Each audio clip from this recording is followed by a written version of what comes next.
지난주 34차 성실 전도단이 청송 지역을 잘 다녀왔습니다. 단장이셨던 박진홍 장로님과 지도 목사님이셨던 박종훈 목사님, 그리고 전체 팀장으로 남승현 집사님과 전도단 살림을 돌보셨던 회계였던 구지원 권사님께서 불철주야 대원들을 살피며 귀하게 섬겨 주셨습니다.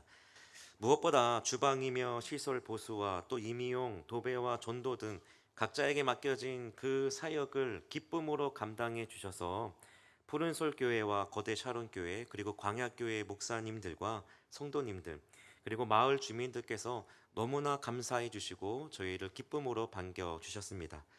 저는 이번 성실 전도단에서 칼갈이 사역을 감당했습니다.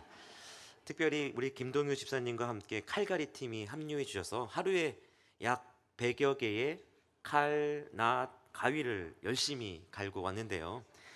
서울에서 온 사람들이 칼과 낫을 갈아준다는 소식에 주민분들이 오랫동안 그 창고에 묵혀두었던 칼이며 낫을 정말 한 알음씩 들고 왔습니다. 무슨 꽃다발을 들고 오듯 이렇게 들고 왔습니다. 그런데 놀라운 사실은 마치 박물관에서 볼 법한 그 두껍게 녹이 쓸거나 또 칼날이 다 상해버린 버려도 이상하지 않은 칼날을 갖고 오셔서 저랑 집사님이 되게 난감했던 표정을 짓기도 했습니다. 그렇게 집사님과 함께 칼갈이 기계를 돌리고 물을 뿌려 날이 상한 곳을 갈아내고 또 칼날을 세우고 연마하다 보니까 어느새 감추어졌던 그 시퍼런 속살을 드러냈습니다. 칼날이 세워져 갔습니다. 말 그대로 황골탈태. 그렇게 황골탈태한 낫과 칼은 더 이상 그 창고에 머물지 않고 다시금 본래의 역할, 칼로서 또 낫으로서 그 목적을 감당할 수 있게 되었음을 확인했습니다. 지난주 고린도 교회가 계속하여 바울의 이 사도권에 대하여 의심하자 바울은 하나님이 주신 그 직분의 영광스러움에 대하여 선포해 주셨습니다. 사람은 바울의 그 겉모양을 토대로 자격을 논했지만 하나님은 우리의 마음에 영원한 추천서 주님이 오실 날까지 우리에게 주어진 그 영광스러운 복음의 직분을 주셨음을 지난주에 살펴보았습니다.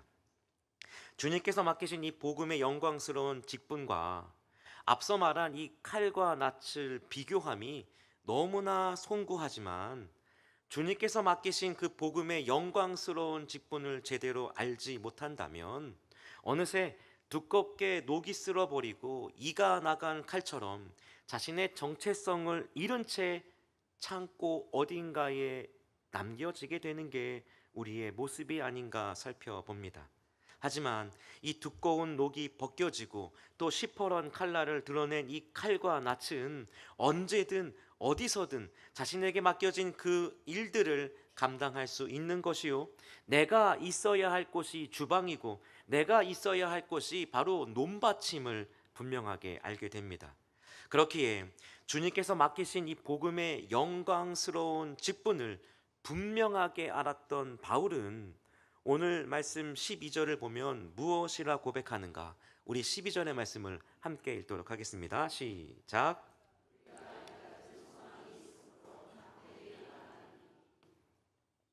원어적인 표현을 보면 이 12절에 한글 성경에는 강조되지 않지만 그러므로라는 접속사가 있음을 확인할 수 있습니다. 다시 말해 지난주에 했던 이야기가 지금 여기로 연결되고 있다라는 거죠. 즉 지난주에 살펴본 것처럼 주님께서 맡기신 그 복음의 영광스러운 직분, 그것을 바로 아는 것이 바울은 무엇이라 말하는가? 이것이 우리에게 소망이다라고 말하는 거죠.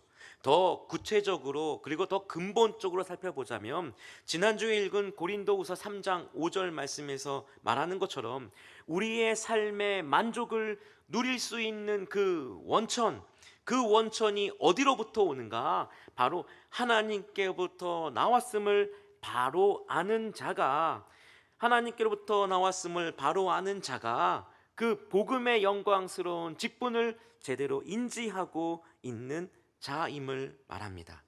그렇기에 바울은 자랑할 만한 것, 사람들이 원하는 그 자격의 기준, 그리고 어떤 가치, 어떤 물질이나 어떤 권력을 잡은 것도 아니었지만 그가 그 사도의 직을 영광스럽고 그리고 자랑할 수 있었던 것은 자신의 만족의 그 원천, 그것이 바로 내가 아니라 하나님으로부터 주어진 그 만족함이 있음을 알았기 때문이죠. 놀라운 사실은 5절, 이 5절에서 말하는 만족이라는 단어는 히카노테스라는 그 신약 성경에 단 한 번 쓰이는 단어입니다. 그런데 구약 성경을 헬라어로 번역한 이 70인역을 보면 히브리어 엘샤다이, 전능하신 하나님을 헬라어 성경으로 변경할 때에 이 단어를 사용하는 용례가 있는 것을 확인해 보았습니다. 즉 스스로 차고 넘쳐 충만하신 하나님, 그렇기에 못할 것이 없으신 그 전능하신 하나님을 설명할 수 있는 단어가, 그것을 유추할 수 있는 단어가 이 5절에 나타난 만족이라는 단어죠.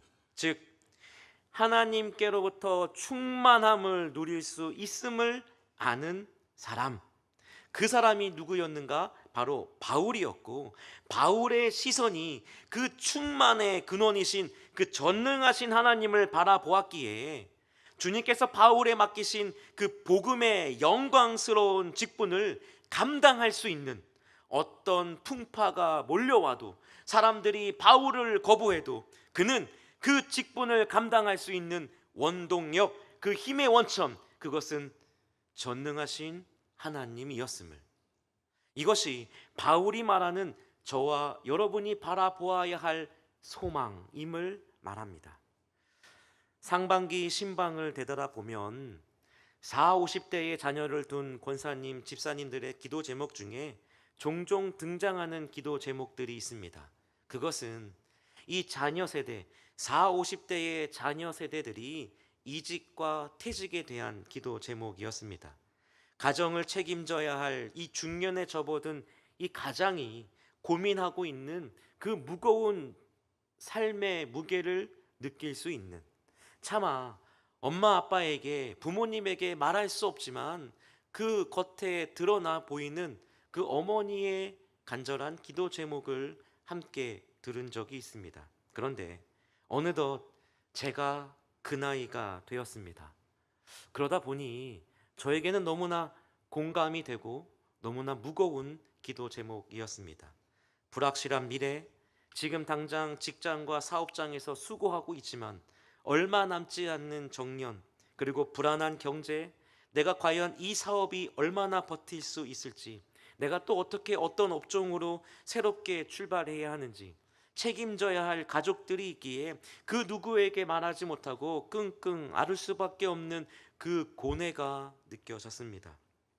저 또한 지금 당장 사역은 하고 있지만 불현듯 앞으로 펼쳐질 그 목회와 사명, 소명에 대한 그 염려가 저도 모르게 제 마음을 엄습할 때가 있습니다. 그럴 때 혼자 소가리를 한들 나아질 게 있습니까? 속만 쓰리죠. 입맛이 없습니다. 그러면 바울이 자신의 사도권을 자랑하고 눈에 보일 만한 추천서가 하나도 없었던 것처럼 제 손에도 아무것도 없기에 그 답답한 가슴과 한숨만 내쉬다 보면 할 수 있는 게 무엇인가? 기도밖에 없음을 깨닫게 되는 거죠. 그렇기에 기도의 자리에 홀로 나와 마치 뭉뚝해지고 녹슬어버린 칼처럼, 이가 나가버린 칼처럼 그저 그렇게 하나님 앞에 기도하다 보면 어느 순간 무슨 말로 어떻게 기도해야 될지도 머릿속에 떠오르지 않을 때도 있었습니다. 그럴 때 하나의 찬양이 제 머릿속에 들어왔습니다. 그리고 흥얼거리기 시작했죠. 내가 산을 향하여 눈을 들리라. 나의 도움이 어디서 올까? 전지 지으신 여호와 나의 왕이여, 영원 무궁히 지키시리로다. 찬양을 몇 번 반복하여 부르다 문득 이 말씀이 어디에 있지? 라는 질문을 던져 성경을 찾아보았습니다. 시편 121편이었습니다. 시인은 이 땅의 염려와 걱정이 아닌 눈을 들어 천지를 지으신 그 여호와를 보겠다라고 고백하는 거예요. 그랬더니 그 눈을 들어 여호와를 바라봤더니 뭐라고 말하는가? 비로소 무엇이 보이는가? 여호와께서 너를 실족하지 않게 하시며 너를 지키시는 이가 졸지 아니하시며 우리가 아무것도 할 수 없는 그 무방비인 잠든 순간에도 환난을 명쾌하시고 내 영혼을 지키겠다라는 거예요. 언제까지요? 지금부터 영혼까지 지키시리로다. 아멘. 사랑하는 성도 여러분, 바울은 충만케 하시는 하나님께서 사도의 직분을 맡겨주셨다는 그러한 확신이 있었습니다. 이러한 만족함이 바울이 12절에서 말하는 그 소망이었다라는 거죠. 그렇습니다. 우리의 삶에서 불안함을 느끼는 그 이유가 무엇입니까? 내 삶을 만족해 하시는 전능하신 하나님을 바라보지 못하기 때문이라는 거예요. 우리의 눈에 보이는 건 아무것도 할 수 없는 나의 모습과 이 땅의 불안한 경제와 세상의 전쟁과 풍파, 나의 한계밖에 보이지 않지만 바울은 충만케 하시는 하나님에 대한 소망이 가득했기에 12절과 같이 복음을 담대히, 원어적인 표현을 보면 망설임 없이 거리낌 없이 사람들에게 선포할 수 있었음을 말합니다. 사랑하는 성도 여러분, 불안하십니까? 염려가 있으십니까? 에이 목사님, 전능하신 하나님 알죠? 충만케 하심도 압니다. 그런데 두렵고 불안해요. 저도 마찬가지입니다. 전능하신 하나님 알죠? 충만케 하신 하나님 압니다. 하지만 내 삶에 마주하는 문제들을 보면 여전히 두렵고 여전히 염려가 쌓입니다. 그러면 왜 이런 상황이 펼쳐졌는지 바울은 구체적으로 한 가지 예를 들어 우리에게 설명합니다. 바로 출애굽기 34장에 모세가 얼굴에 수건을 쓴 사건을 예시로 들고 있습니다.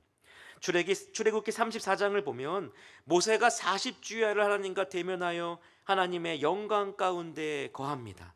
그리고 하나님께서 말씀하신 율법과 계명을 받아 내려왔을 때에 하나님의 그 영광이 반사된 모세의 얼굴에는 광채가 났습니다.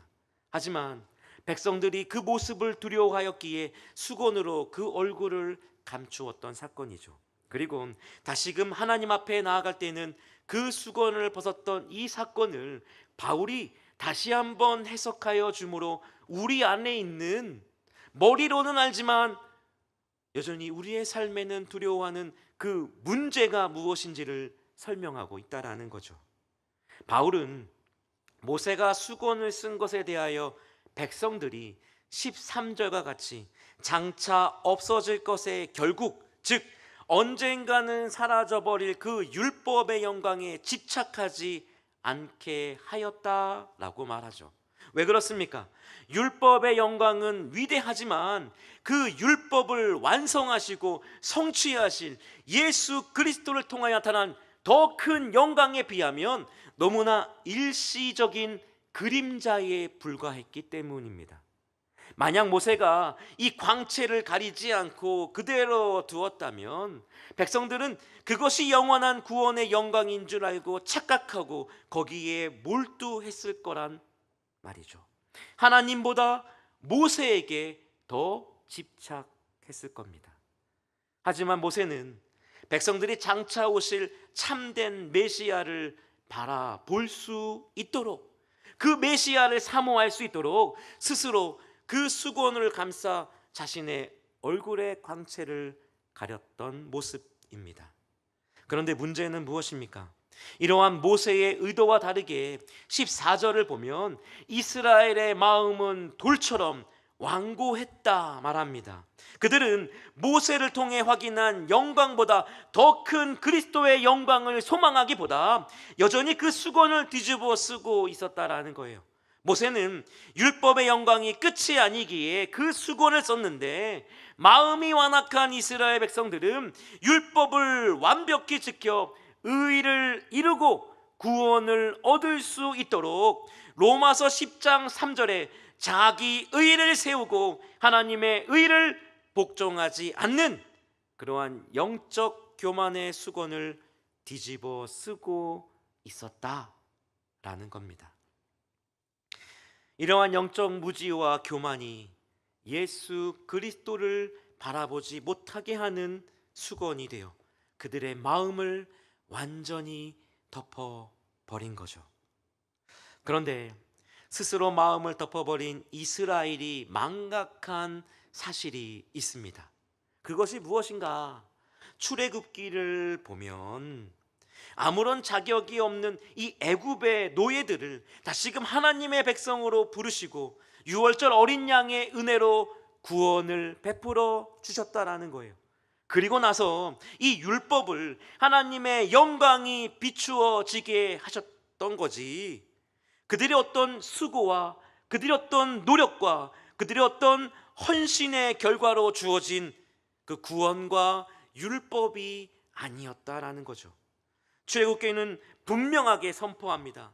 그들은 구원의 은혜 아래 율법을 받았고, 그들은 비록 범죄였을지라도 속죄의 은혜를 입어 다시금 약속의 땅을 향하여 나아갈 수 있게 되었음을 말합니다. 하지만 15절에서 말하는 것처럼 고린도 교회 성도들의 마음은 여전히 수건으로 덮여 있었음을 보여줍니다. 사랑하는 성도 여러분, 혹 우리의 눈을 가리는 수건은 없습니까?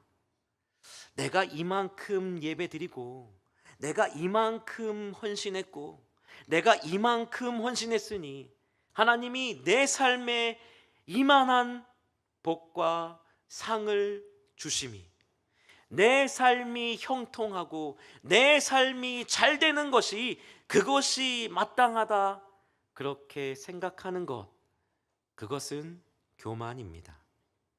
만약 우리 안에 조금이라도 이러한 생각이 있었다면 영원한 하나님의 영광보다 그 일시적인 영광에 주목하였던 그 완악한 이스라엘의 백성들의 모습과 다를 바 없는 것이 저의 모습이고 우리의 모습이라는 거죠. 나의 노고와 나의 노력, 나의 헌신의 결과를 하나님 앞에 내세우는 그 영적인 교만의 수건이 우리의 마음을 덮고 있다면, 자격 없는 우리에게 먼저 찾아오신 예수 그리스도의 그 전적인 은혜가 우리는 보이지 않는 겁니다.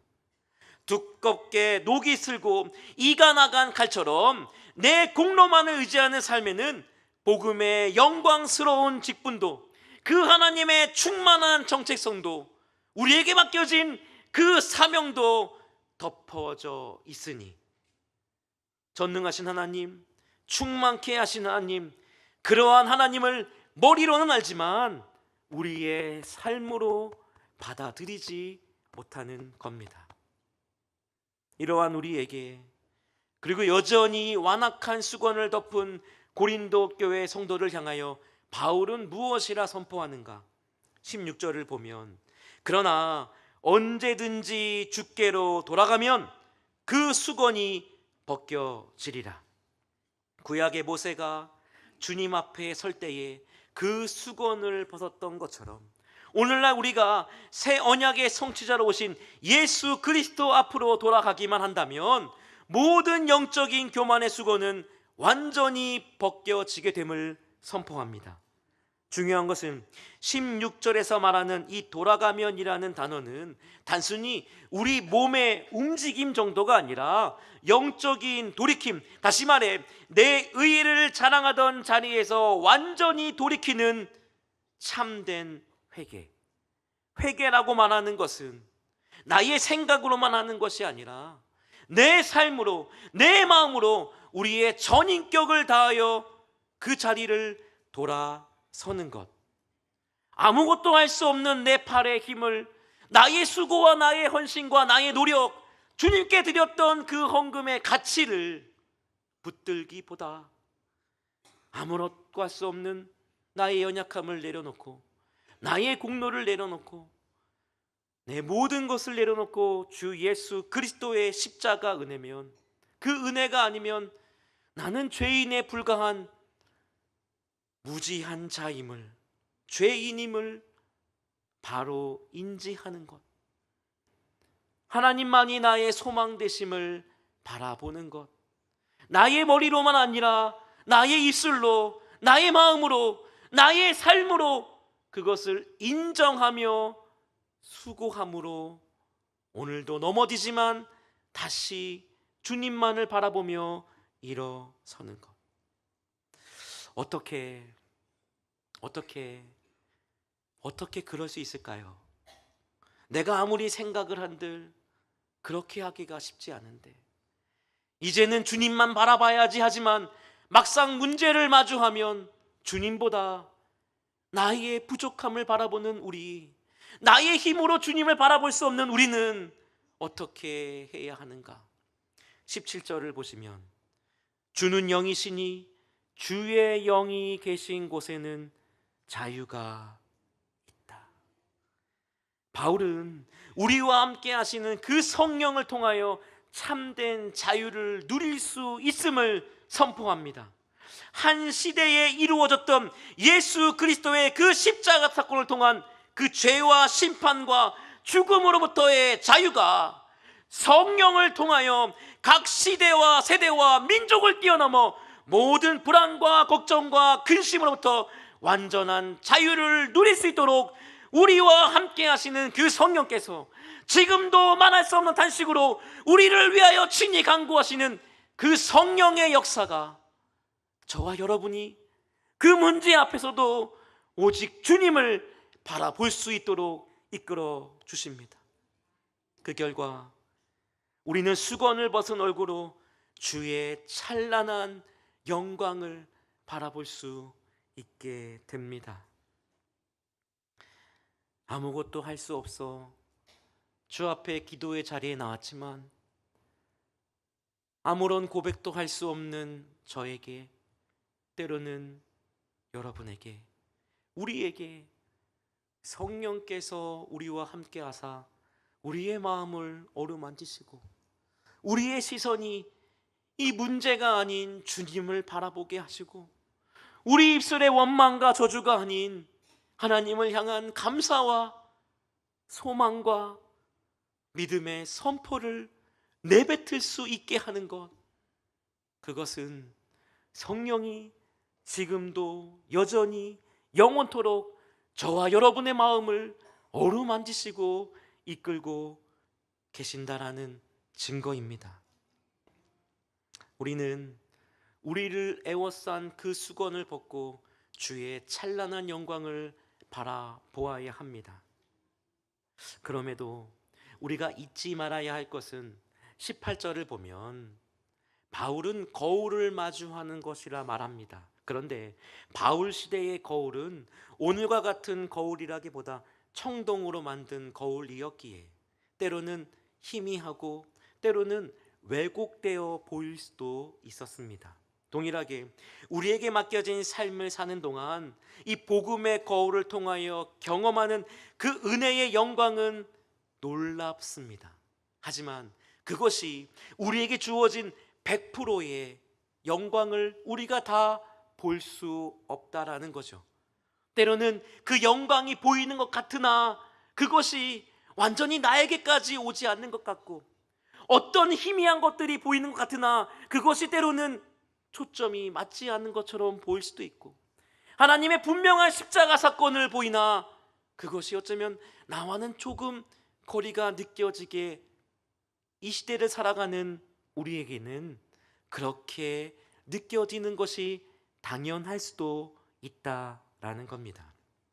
하지만 우리가 잊지 말아야 할 것은 내가 보는 그 십자가, 내가 믿는 구원의 영광, 내가 바라보는 그 하나님의 소망은 우리가 바라보는 것보다 더 크고 풍성하며 하나님의 한량없는 그 은혜가 지금도 여전히 영원에 이르기까지 부어지고 있기에 우리가 바라볼 것은 오직 예수 그리스도 그 충만한 하나님의 영광입니다. 사랑하는 성도 여러분, 우리가 주의 보좌 앞에 나아갈 때에 주님께서 다시금 이 땅 가운데 오시고, 때로는 우리가 육신의 문을 넘어 저 천국에 임하였을 때에 하나님의 그 찬란한 영광은 우리가 이 땅에서 마주하는 그 어떤 어려움과 근심과 염려와 문제보다 비교할 수 없는 하나님의 크신 영광이라는 사실을 성경이 계속하여 반복적으로 우리에게 말해주고 있는 이 사실을 붙드시기 바랍니다. 이 사실을 바라보는 자, 우리의 공로와 결단이 아닌 주의 영으로 말미암아 우리에게 참 자유를 주시는 하나님의 크신 영광을 바라보시길 바랍니다. 말씀을 정리하며 사랑하는 성도 여러분, 전능하신 하나님, 우리의 삶에 만족함을 주시는 주의 영이신 성령께서 나와 함께 하심을 잊지 마십시오. 그분이 내 삶의 모든 영역을 주권적으로 다스리고 계심을 잊지 마시길 바랍니다. 성령이 나와 함께 계심을 믿음의 눈으로 들어 바라볼 때에 우리는 죄와 죽음, 모든 결핍과 두려움, 그리고 염려로부터 참된 자유를 선포할 수 있습니다. 그 참된 자유를 누릴 때에만 우리는 세상의 그 어떤 타협과 유혹 앞에서도 오직 하나님 한 분만을 두려워하는 담대한 그리스도인으로 바울과 같이 이 땅 가운데 복음을 선포하며 성도로서의 그 영향력을 펼쳐낼 수 있게 됨을 말합니다. 비록 내 삶의 문제는 여전히 해결되지 않은 것처럼 보이지만 이 문제에 매이지 않고 소망, 복음의 그 영광스러운 우리의 정체성은 이 세상 가운데 빛을 잃지 않고 더욱더 찬란하게 빛날 수 있게 됩니다. 우리를 충만케 하시는 하나님이 언제나 우리와 함께 계심을 놓지 마시고, 그 하나님을 보지 못하게 가로막는 그 영적인 무지와 교만의 수건을 마치 녹슬어버리고 이간 나간 칼을 갈아버리고 그 본래의 정체성을 회복하듯 예수 그리스도 앞에 모두 내려놓고 성령이 주시는 참된 자유와 그 복음의 담대함으로 우리에게 맡겨질 그 삶의 나날을 주님과 동행하며 큰 기쁨 가운데 거하는 저와 여러분이 되기를 간절히 축원합니다. 아멘.